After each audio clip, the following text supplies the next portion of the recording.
Если ты давно борешься с какими-то расстройствами, например, ПТСР, либо депрессией, либо другими, приходит момент, когда люди начинают смотреть на тебя как типа, ну, ты сам этого хочешь, либо еще как-то. Я не хотел родиться в семье, в которой мать рубает двери топором. Я не хотел попасть к человеку, который, воспользовавшись тем, что у меня нету никого из старших близких, никто не приезжает, воспользовался мной сексуально. Также я не выбирал последнюю свою травму.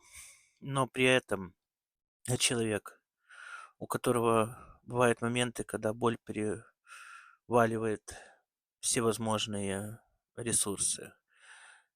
От этой боли нету прямой таблетки, что ты сегодня выпил, тебе стало легче. Это все лечится очень тяжело. Но самое большее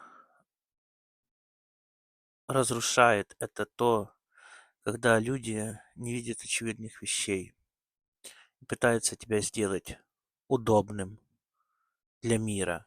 Не для тебя, а удобным для мира.